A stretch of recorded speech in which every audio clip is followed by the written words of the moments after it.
말씀 함께 보겠습니다.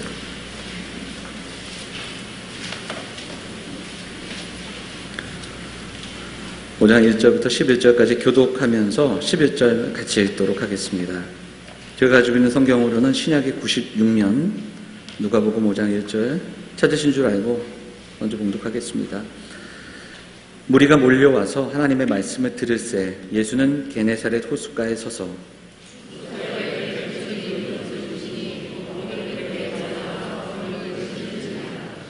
예수께서 한 배에 오르시니 그 배는 시몬의 배라. 육지에서 조금 떼기를 청하시고 앉으사 배에서 무리를 가르치시더니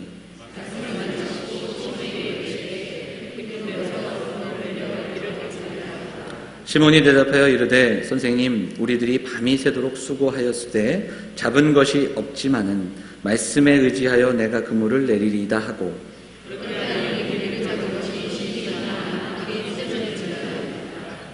이에 다른 배에 있는 동무들에게 손짓하여 와서 도와달라 하니 그들이 와서 두 배의 채움에 잠기게 되었더라.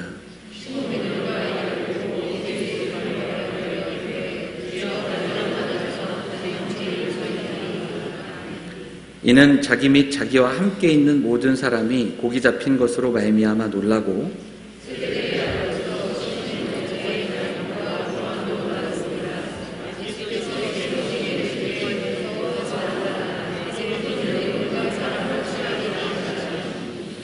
함께 보겠습니다. 그들이 배들을 육지에 대고 모든 것을 버려두고 예수를 따르니라. 아멘.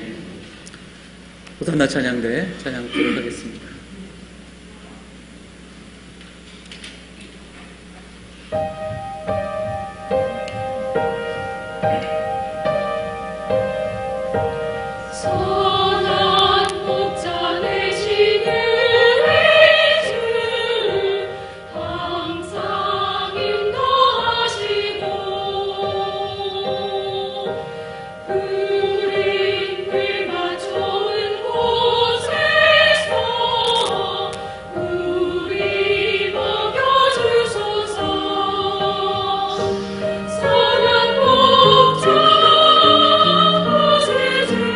주여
아멘.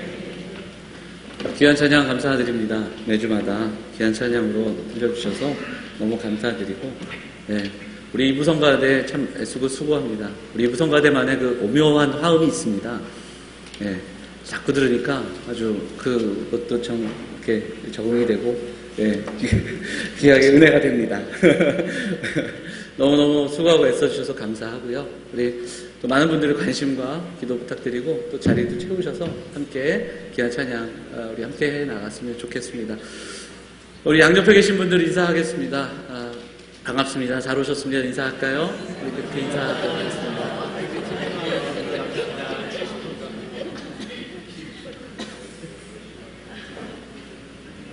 참 더운 날씨입니다. 아까도 말씀드렸지만 더운 날씨에 우리 어른들 또 우리 교우들 모두 건강 유념하시고 좀 이렇게 덥지만 마음만큼은 시원하게, 그리고 또 우리가 있는 곳에서 이 여름 잘 이겨내시고 또 견뎌내실 수 있었으면 좋겠습니다. 오늘 본문의 말씀 의지해서 예수님을 만난 사람들이라는 제목으로 오늘은 베드로에 대한 이야기로 이야기를 좀 시작해 보려고 합니다. 지난 6주 동안 우리가 룻기 이야기를 통해서 한 가정과 그 가정을 통해서 은혜를 흘려보내시는 하나님의 이야기를 우리가 나눴습니다. 그 룻기 이야기를 나누면서 반복해서 이야기했던 것이 있습니다. 그것이 뭐냐면 고엘 되어주셨던 예수 그리스도, 그러니까 보아스를 통해서 우리는 예수님을 바라본다. 기업 물을 자가 되어주고 또 구원자가 되어주는 그 예수 그리스도에 대한 이야기를 룻기를 통해서도 우리 계속해서 우리 나눴습니다. 이제부터 그 예수님을 좀 직접 복음서를 통해서 만났으면 좋겠습니다. 예수님의 말씀, 그리고 예수님이 또 하셨던 사역, 그런데 무엇보다 예수님을 만났던 사람들, 그들과 예수님이 나누신 대화와 그 사건들을 통해서 그들을 찾아와 주시고 만져주시고 회복시켜 주신 예수님을 오늘 우리도 예배를 통해 말씀을 통해서 만나는 역사가 우리 가운데 있기를 간절히 소망합니다. 복음서는 4권으로 이렇게 나타납니다. 각각의 복음서가 특징이 좀 있습니다. 그래서 누구에게 읽혀졌는가, 누구를 위해서 주로 쓰여졌는가, 뭐 이런 배경, 또 누가 썼는가, 언제 쓰여졌는가, 뭐 이런 여러 가지 배경, 그리고 주제, 뭐 이런 것이 조금씩 다릅니다. 그래서 예수님을 우리가 만나고 이해하는데 이 복음서가 4권이나 있다는 건 너무너무 유익한 일이죠. 그 중에서 누가복음은 우리에게 어떤 이야기를 언급해서 들려주냐면 예수님은 만인을 위해, 그러니까 모든 사람을 위해 이 땅에 오신 구원자이시다, 이 이야기를 들려줍니다. 이건 조금 더 바꿔 말하자면 유대인들만을 위해서 이 땅에 오신 분이 아니라는 겁니다. 그래서 누가가 헬라인들에게 그리고 로마 사람들에게 향해서 그들도 읽을 수 있는 복음서를 역사적인 고증을 통해서 써내려간 그 복음서 중에 하나가 바로 누가복음입니다. 이 누가복음에는 그래서 그 마태복음에 나오는 족보와는 조금 다른 족보가 한번 나옵니다. 그 누가복음의 족보는 마태복음과 달리 역으로 올라가는데 그 끝이 누구까지 올라가냐면 아담까지 가는 거예요. 마태복음의 족보는 아브라함과 다윗을 강조하고 있다면 누가복음의 족보는 어디까지 올라가느냐? 아담까지 올라가고 있다는 겁니다. 그리고 하나님, 그래서 하나님으로부터 시작되는 많은 이들을 향한 구원의 역사가 누가복음에 나옵니다. 또한 예수님께서 누가복음을 통해서 병든 자를 고치시고 은혜와 사랑을 베풀어 주실 때에 특별히 누가복음이 강조하고 있는 것 중에 하나는 약하고 소외되고 병든 자들, 그리고 가난한 사람들을 위한 이야기가 참 많이 나옵니다. 여기에는 물론 이방인들이 포함되어 있고요. 그리고 여러분 잘 아시는 선한 사마리아인의 이야기, 그리고 부자와 나사로의 이야기, 삭개오의 이야기 등등 여러 가지로 그 당시 많은 이들에게 소외됐던 사람들을 대한 이야기가 누가복음에는 특별히 쓰여져 있는 것을 보게 됩니다. 그래서 이런 이야기를 통해서 물질과 이 땅에 소망을 두는 사람들이 아니라 하나님 나라를 꿈꾸며 다른 이들을 섬기고 복음을 전하는 자가 될 것을 계속해서 누가복음은 그렇게 말씀하시는 것과 그 말씀을 들었던 사람들의 변화를 누가복음을 통해서 우리에게 계속해서 들려주고 계시다라는 겁니다. 이제 오늘 그 가운데 누가복음의 앞부분에 있는 특별히 제자를 부르시는 예수님, 제자자 가운데서도 베드로와의 그 만남에 우리는 오늘 좀 주목하면서 말씀을 좀 나눠봤으면 합니다. 본문을 함께 살펴보면요, 오늘 봉독한 본문 바로 앞에 나오는 누가복음 4장은 이런 이야기를 들려줍니다. 예수님이 참 바쁘셨다. 그래서 4장 14절에 예수님의 사역의 시작을 선포하면서 예수께서 성령의 능력으로 갈릴리에 돌아가시니 그 소문이 사방에 퍼졌다. 이렇게 이야기하고 있습니다. 그러면서 이후에는 예수님이 귀신을 내쫓으시고 병자들을 고치십니다. 그리고 본격적으로 사역을 하십니다. 예수님 가시는 곳에 사람들이 몰려들기 시작했고 많은 무리들이 모여들기 시작했다. 이렇게 4장은 이야기하면서 5장이 시작돼요. 5장 1절이 어떻게 시작됩니까? 무리가 몰려와서 하나님의 말씀을 들을새 예수는 게네사렛 호숫가에 서서, 이 게네사렛은 우리가 잘 알고 있는 갈릴리와 동일한 갈릴리의 다른 이름이 게네사렛 호수였습니다. 그래서 갈릴리 지방에서 예수님 사역하시는 그 사역에 대한 요약이 여기에 나오고 많은 사람들이 예수님께 모여듭니다. 그런데 예수님은 그때에 많은 사람들을 가르치시면서 어떠한 사람들을 바라보고 계셨습니다. 특별히 한 사람, 바로 베드로였습니다. 지금 베드로가 무엇을 하고 있는가? 그 베드로는 많은 사람들이 예수님의 말씀을 듣기 위해 모였는데 지금 베드로는 밤새 일하고 돌아와 그물을 씻고 있는 장면이 오늘 본문의 장면입니다. 그러니까 일을 마쳤기에 그물을 씻겠죠. 그물을 이제 씻어내는 겁니다. 그리고 일 마치고 집에 가려고 하는 겁니다. 자기에게 주어진 삶의 일터에서 자기의 일을 하고 있는 거죠. 자, 그러면 이제 이 본문에 대해서 질문을 한번 해보도록 하겠습니다. 여러분, 지금 그러니까 예수님이 베드로를 보고 계시잖아요. 예수님과 베드로의 만남이 첫 만남입니까? 아닙니까? 첫 만남이겠습니까? 아니겠습니까? 이렇게 물어보면 고개를 숙이시거나 제가 뭐 대답을 해달라는 게 아닌데 시선을 막 잘 보시다가 물어보면 시선을 이렇게 돌리시죠. 제가 뭐 이렇게 대답을 하라고 말씀드리는 게 아니라 생각해보라는 거죠. 생각을 해보시면 첫 만남이겠습니까? 아니겠습니까? 아닙니다. 예, 감사합니다. 네, 아니에요. 첫 만남이 아닙니다. 복음서 4권을 보면 복음서 4권을 이렇게 우리가 읽어 나갈 때 정확하게 이렇게 순서대로 시간별로 기록되어 있다라고 볼 수는 없지만 4권의 기록이 조금씩 시기적으로 다르기 때문에 요한복음에 보면 요한복음 1장에 이런 내용이 나와요. 세례 요한의 그 제자 중에 한 사람이 있었다. 그가 누구냐? 시몬의 형제 안드레였다.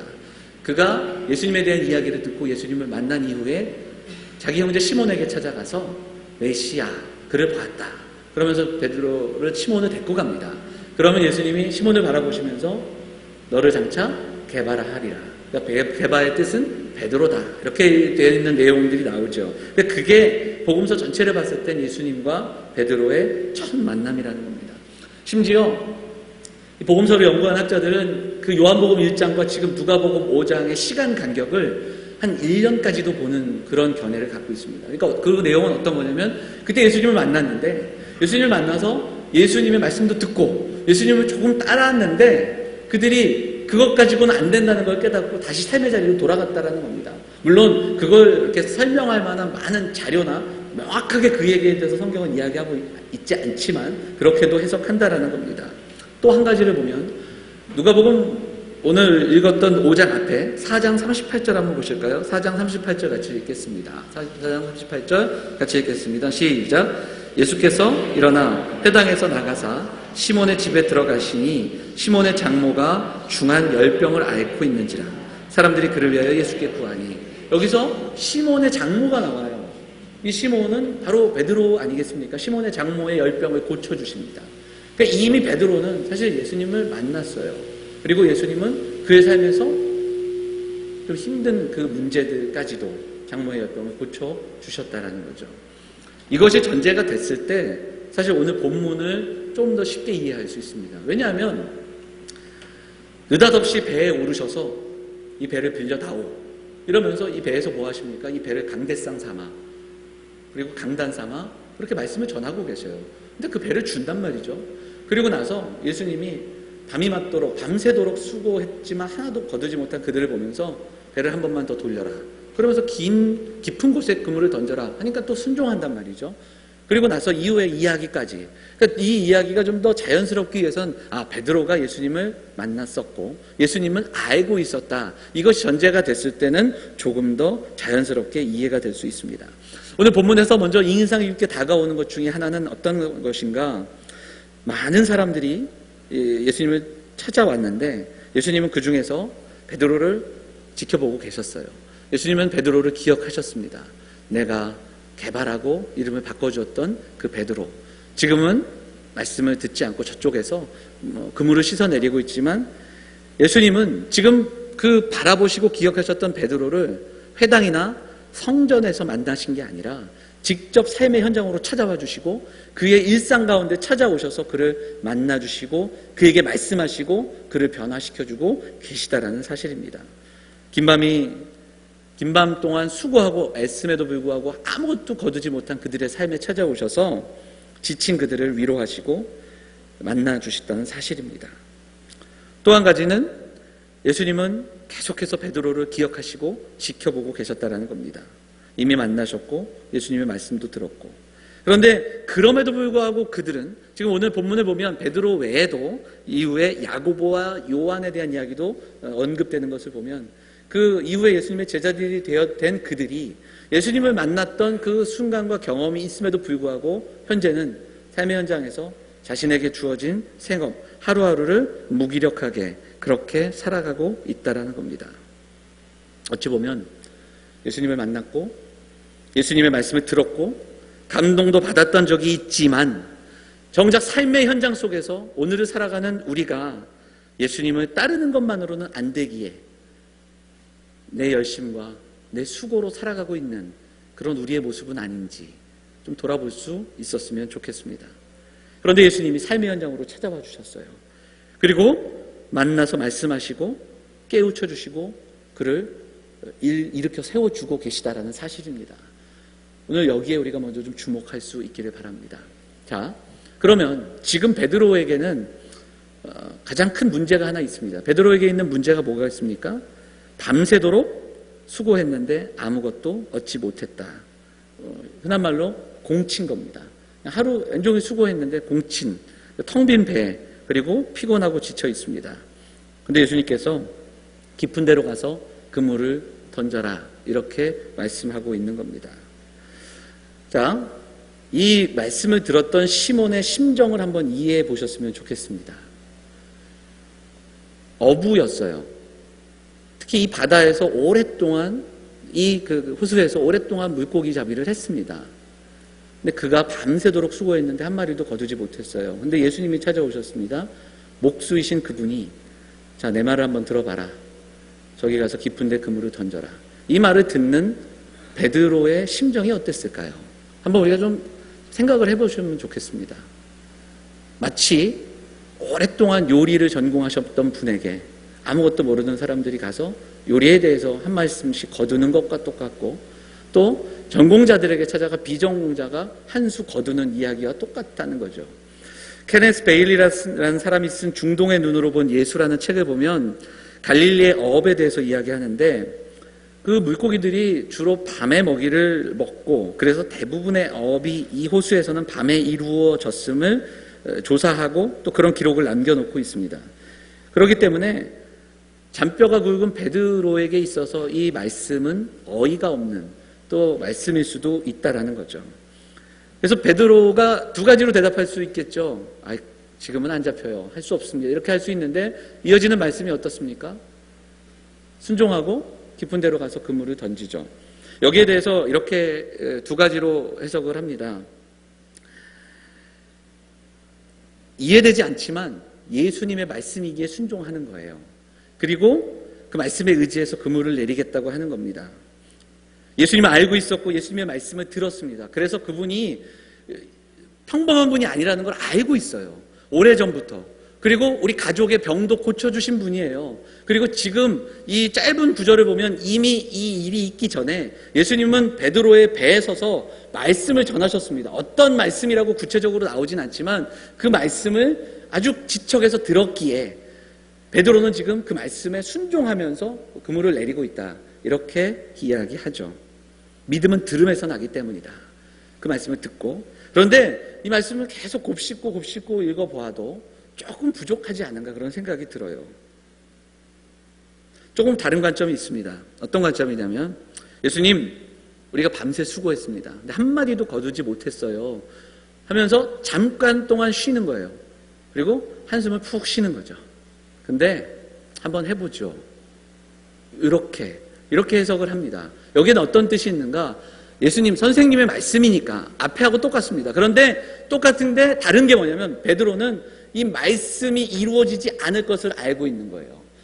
이곳에 가도 그물을 던져도 물고기를 잡을 수 없다라는 오히려 그 확신이 가득 찬 거예요. 예수님이 틀렸다는 걸 알면서도 지금 말씀을 들어드리는 겁니다. 그러면서 오히려 예수님의 말씀이 틀렸다는 것을 증명할 수 있다라는 확신이 그에게 있다라는 거죠. 그러면서 나아가는 거예요. 자, 그런데 그 결론이 어떻게 되는가? 그 결론이 만선의 꿈을 이루게 되는 겁니다. 그물이 터질 정도로 물고기가 몰려들었다. 그러니까 6절에 보니까 그물이 찢어진다 이렇게. 얘네들이 다 어디다 왔는지 모르지만 막 그물에 막 몰려들고 있는 거예요.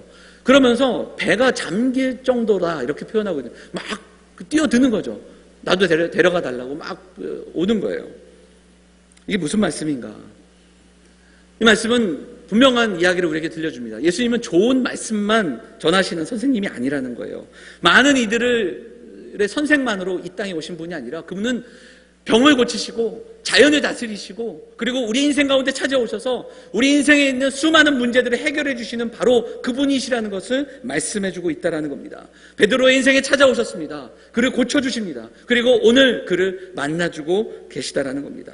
나는 너에게 선생이 아니라 너의 인생의 주인이 되겠다라고 말씀하시고 찾아오시는 주님의 발걸음, 그리고 주님의 부르심을 오늘 이 말씀을 통해서 우리가 살펴볼 수 있습니다. 자, 배가 잠길 만큼 배에 물고기가 가득합니다. 여러분, 베드로가 어떻겠을까요? 어부들은 어떤 마음일까요? 신나지 않을까요? 여러분, 상상을 해보세요. 밤새도록 수고했는데 내가 애쓰고 수고했는데 기대한 만큼 아무것도 거두지 못했어요. 그런데 이 짧은 순간에 배가 가득합니다. 물고기가 가득해요. 여러분, 상상만 해도 뭐 신나지 않으십니까? 저 혼자 이렇게 신이 나는 거예요? 배가 가득하다니까요, 여러분. 여기서 11조 떼고 세금 떼고 선경금하고도 남아요. 풍성하다니까요. 얼마나 신이 나겠습니까? 그럼 베드로가 어떻게 해야 돼요? 고맙습니다. 감사합니다. 그러면서 어떻게 이분하고 동업을 해야 할까? 뭐 이런 생각해보지 않겠습니까? 근데 베드로의 고백이 어떻습니까? 그때 예수님을 바라보고 예수님과 눈이 마주치고 예수님 앞에 선 베드로는 주여, 나를 떠나소서, 나는 죄인입니다. 이렇게 고백하고 있다라는 거예요. 여러분, 어떻게 보면 문맥상 좀 이해가 되지 않지 않습니까? 왜 베드로는 내가 죄인입니다라고 이야기할 수 있을까요? 그래서 저는 아까 말씀드렸던 두 번째 해석이 조금 더 문맥상 자연스럽다는 생각을 하게 돼요. 예수님 말씀에 순종했지만 그의 마음에는 불순종이 자리 잡고 있던 겁니다. 그건 제가 더 잘 알아요. 이건 제가 밤새도록 수고한 건데 그냥 해보긴 하겠습니다. 하지만 그 마음엔 이미 결론이 났어요. 그리고 오히려 내가 맞다라는 것을 증명할 수 있는 기회로 삼고 있지 않습니까? 그런데 예수님의 말씀대로 순종했을 때 생각하지 못했던 놀라운 결과를 경험하는 겁니다. 그러면서 거룩함과 그리고 그분이 누구신지를 다시 한번 바라보게 되면서 그 거룩함과 영광 앞에 무릎 꿇는 베드로의 이야기가 이 본문을 통해서 나오고 있다는 겁니다. 진정한 거룩함과 영광 앞에 섰던 많은 믿음의 선진들의 고백은 동일했습니다. 많은 선지자들이 하나님의 영광을 경험했을 때 바로 이 고백을 합니다. 내가 죄인입니다. 나를 떠나소서. 오라, 나는 죽게 되었도다. 이렇게 고백하는 선지자들의 고백과 동일하다는 겁니다. 죄를 깨닫고 더러운 자신을 깨끗하게 하실 예수님, 깨끗하신 예수님이 더러운 나에게서 떠나주시기를 원하고 있습니다. 그런데 예수님은 반대예요.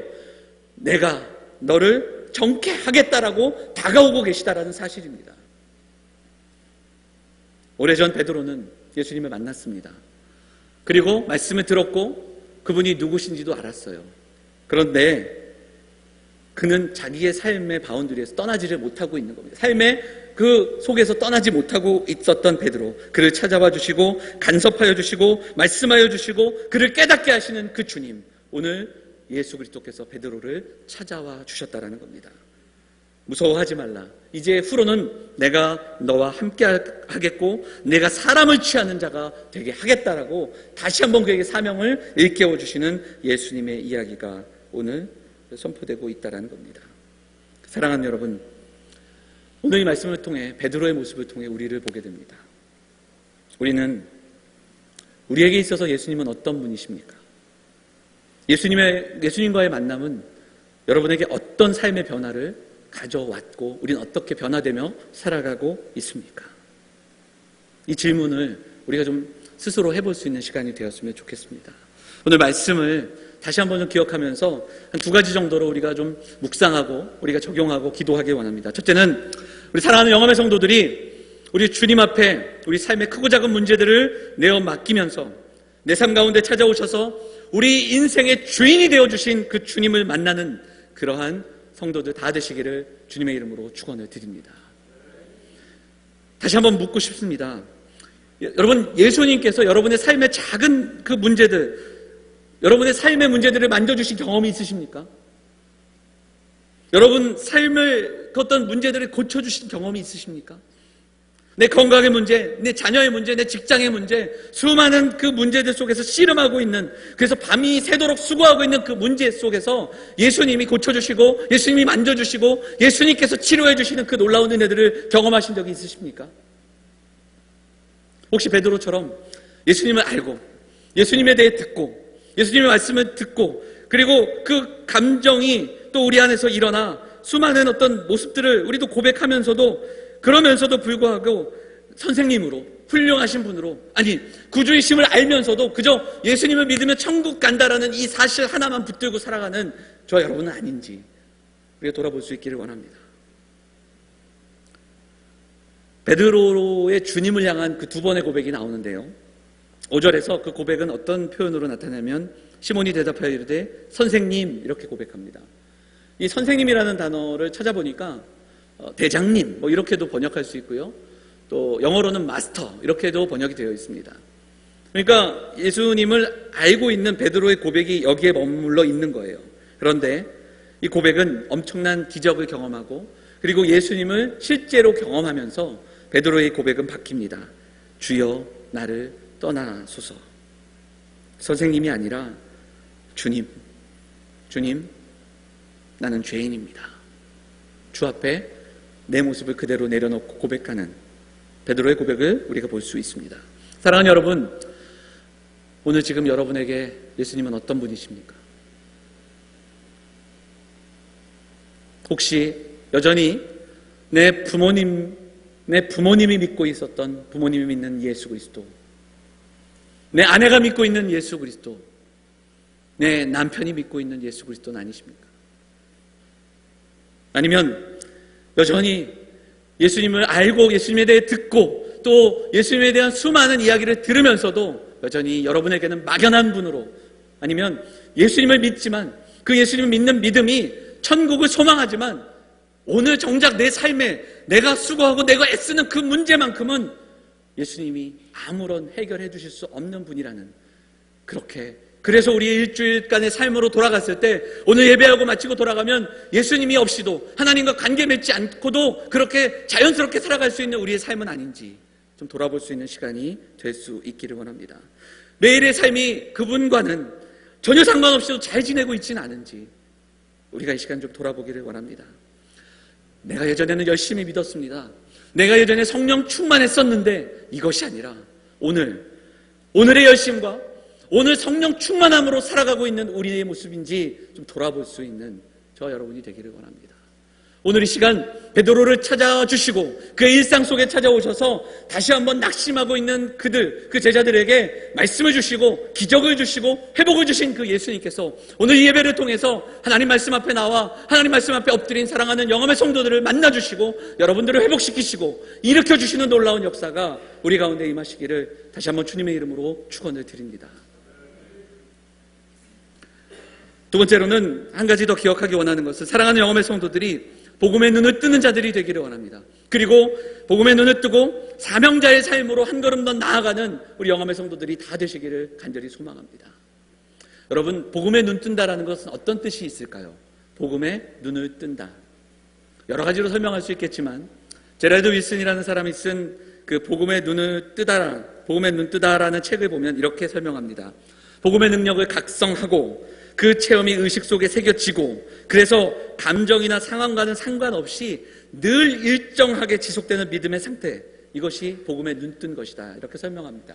조금 어렵게 설명되어 있긴 하지만요, 예수님을 만나고 그 예수님께서 주신 그 놀라운 은혜를 감당하면서 경험하면서 그것이 내 감정과 내 상황과 상관없이 늘 일정하게 어떤 상황 속에서도 어떤 어려움 속에서도 믿음으로 반응하고 믿음으로 살아갈 수 있는 사람들, 그들이 바로 복음에 눈뜬 사람들이다, 이렇게 설명하고 있다는 겁니다. 어떤 사람들은 내가 구원받은 날짜를 기억합니다. 내가 은혜 받은 날짜, 거듭난 날짜를 기억합니다. 내가 언제 은혜 받았고 내가 언제 성령 받았고 그렇게 이야기할 수 있습니다. 그런데 여러분, 언제 구원받았는지, 언제 거듭났는지, 언제 성령 받았는지 이게 중요한 게 아니라 오늘 지금 나는 그분을 알고 그분의 자녀로 그분과 함께 그렇게 내가 믿는 그분이 누구신지를 분명히 알고 그분을 알아감으로 감정의 기복도 없고, 그리고 상황이 변화돼도 감정이 흔들릴 수 있지만, 상황이 달라질 수 있지만 변함없는 믿음으로 살아가는 우리들의 모습인지, 우리는 그렇게 복음에 눈뜬 사람으로 살아가고 있는지 돌아보는 이 귀한 시간이 되기를 원합니다. 그리고 그 마음으로 사명의 자리로 나아가야 합니다.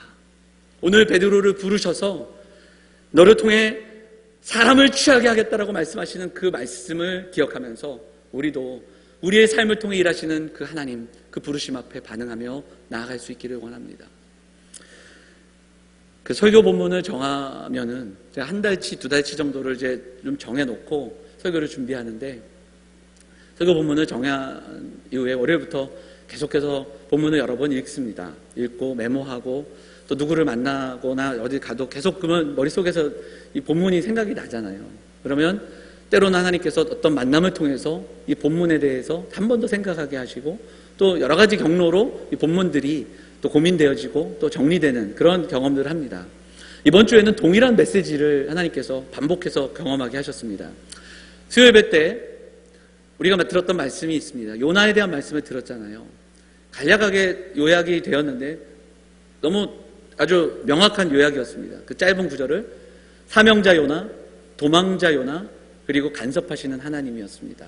제가 수요일 예배 때 우리 김수현 전사님 말씀하실 때 그 이야기를 들으면서 이 본문이 생각이 나더라고요.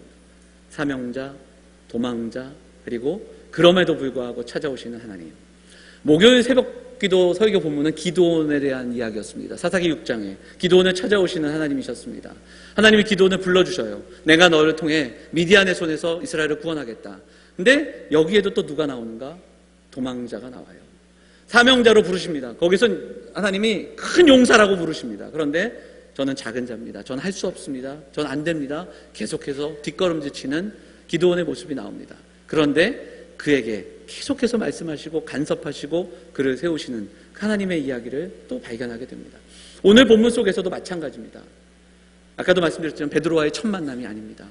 이미 예수님을 만났고 예수님을 알고 있었고 예수님이 그에게 있어 어려운 문제도 해결해 주셨던 경험이 있습니다. 근데도 그는 지금 어디에 있습니까? 삶의 현장을 떠나지 못하고 있다는 겁니다.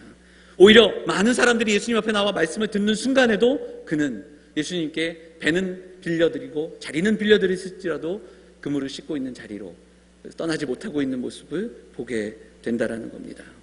우리는 이 장면만이 아닙니다. 요한복음 21장에 보면 20장과 21장에 아주 비슷한 장면이 나오지 않습니까? 예수님은 부활하신 이후에도 낙심하고 절망에 빠진 베드로와 제자들을 찾아와서 만나주십니다. 그리고 그들을 회복시키시고 다시 한번 사명을 허락해 주신다는 겁니다.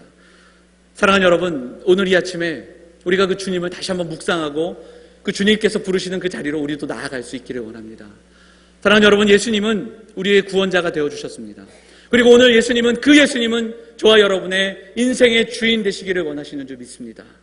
십자가의 보혈로 제자들에게 주신 말씀, 그리고 십자가의 보혈로 세워주신 주의 몸된 교회를 통해서 이루고자 하시는 그 주님의 이야기를 오늘 우리를 통해 우리와 함께 써내려가고 계시다라는 사실입니다.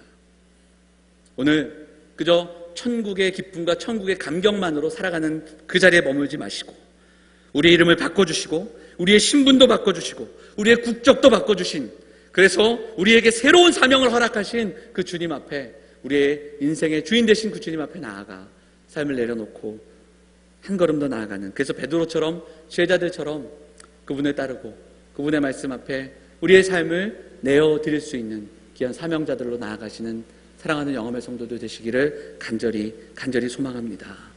아까도 말씀드렸지만 내가 예전에는 열심히 했었고 내가 왕년에는 열심과 그리고 성령 충만함으로 살았음을 이야기하고, 그런 이야기 듣지 마시고 오늘 성령 충만을 꿈꾸고 오늘 그분 앞에 그분의 자녀로, 그분의 백성으로 오늘 살아가기를 소망하며 나아가는 우리 사랑하는 성도들이 되어야 할 줄 믿습니다.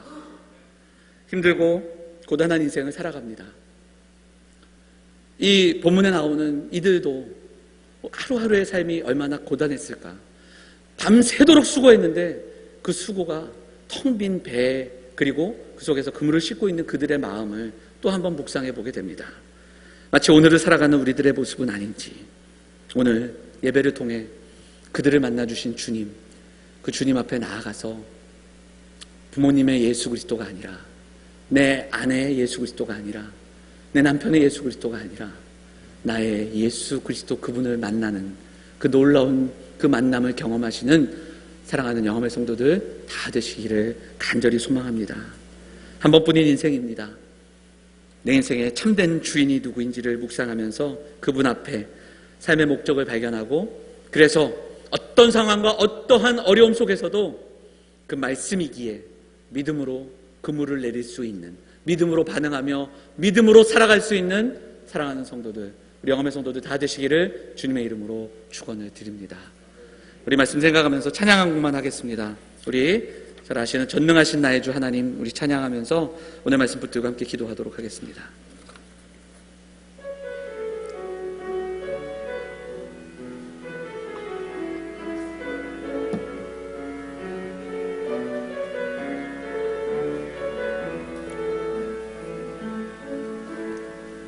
전능하신 나의 주 하나님은 능치 못하실 일 전혀 없네. 우리의 모든 간구도, 우리의 모든 생각도, 우리의 모든 꿈과 모든 소망도 진실하신 나의 주 하나님은 우리의 모든 괴로움 바꿀 수 있네. 불가능한 일 행하시고 죽은 자를 일으키시니 그를 이길 자 아무도 없네.